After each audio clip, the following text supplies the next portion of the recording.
Oke, selamat pagi buat kita semua untuk kelas 12 IPA. Hari ini kita kembali lagi belajar dari jarak jauh, ya kan? Belajar PJJ, belajar daring. Ya, karena kondisi kita masih tetap seperti sekarang ini, masih dilanda dengan pandemi. Oke, hari ini kita kembali lagi di mata pelajaran fisika. Kita lanjutkan materi yang kemarin, yang terakhir kalau yang saya ingat itu materi kita yaitu mengenai hukum pergeseran Wien. Sekarang berbeda, kita lanjutkan materinya. Ya, sekarang sudah lebih naik lagi tingkatannya. Sekarang materi kita yaitu mengenai teori kuantum Planck. Planck itu tulisannya P-L-A-N-C-K. Planck. Oke. Pada teori ini, teori hipotesis Planck atau di buku kamu itu tadi saya lihat pada halaman 160. Itu ada di sana, materinya itu berjudul hipotesis kuantum Planck. Oke. Tujuan pembelajaran kita untuk hari ini yaitu agar siswa bisa membedakan bagaimana itu perbedaan-perbedaan mengenai radiasi benda hitam yang dikemukakan oleh para penemu-penemu sebelumnya dengan yang dikemukakan oleh si Planck. Itu dia tujuan pembelajaran kita pada hari ini. Baik, bagaimana itu teorinya? Teorinya itu boleh kamu saksikan di video berikut ini. Oke, teori kuantum Planck. Max Planck ini adalah nama seseorang. Dia adalah ahli fisika dari Jerman pada tahun 1900-an. Dia mengemukakan teori kuantum Planck dan menyimpulkan bahwa atom-atom dan molekul dapat memancarkan atau menyerap energi hanya dalam jumlah tertentu. Jumlah atau paket energi terkecil yang dipancarkan atau diserap oleh kuantum oleh atom dan molekul dalam bentuk radiasi elektromagnetik yang sering dikatakan itu adalah kuantum.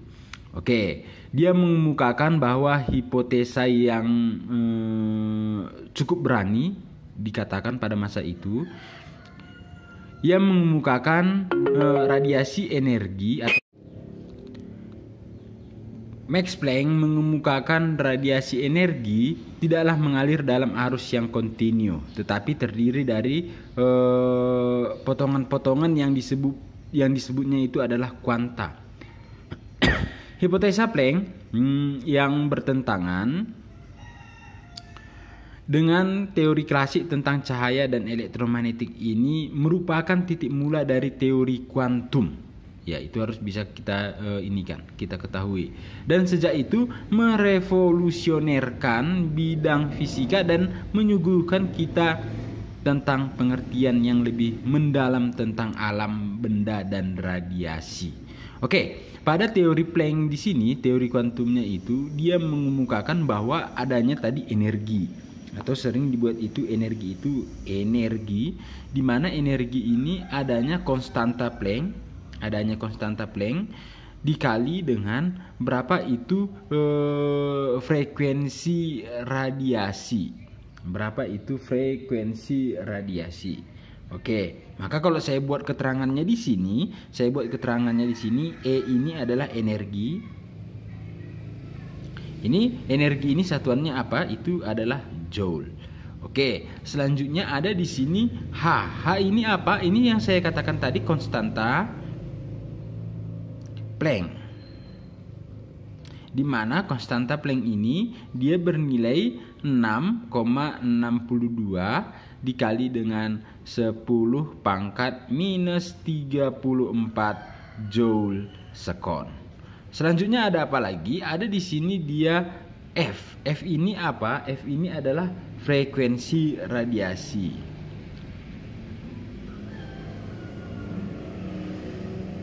Di mana untuk frekuensi radiasi ini satuannya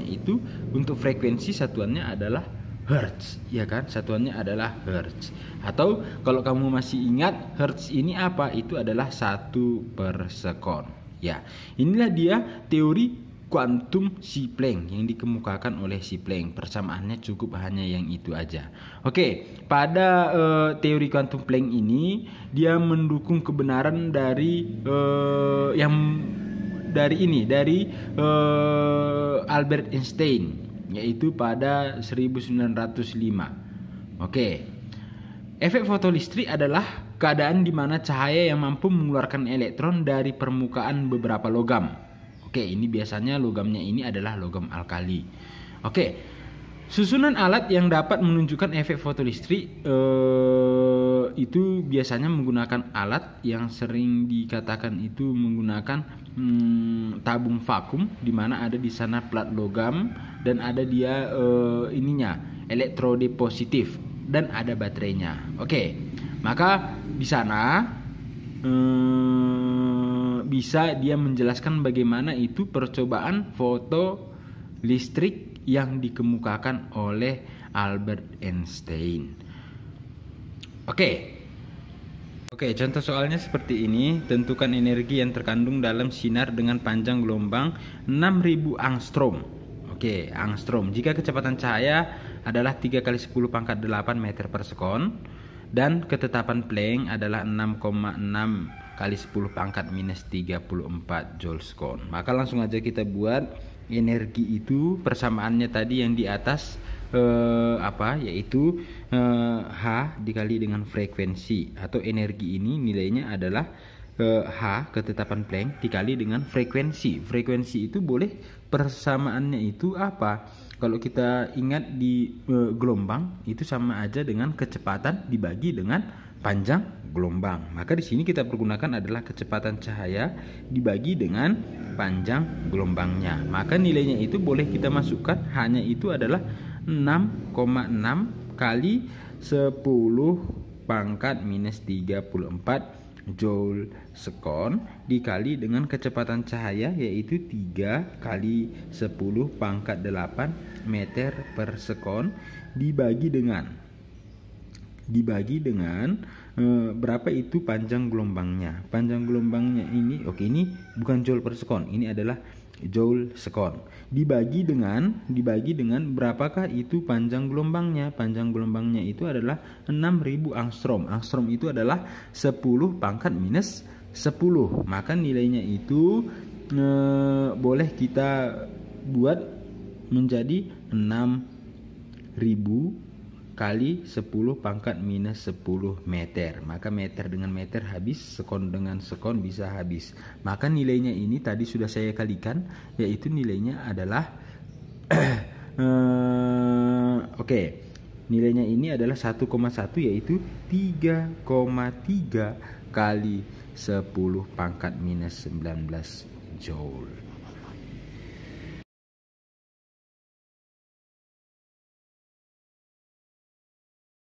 Nah, itu tadi dia penjelasan mengenai hipotesis kuantum Planck.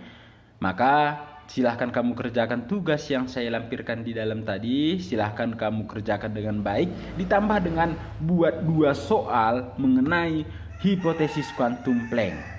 Silahkan kamu buat 2 soal hipotesis kuantum Planck.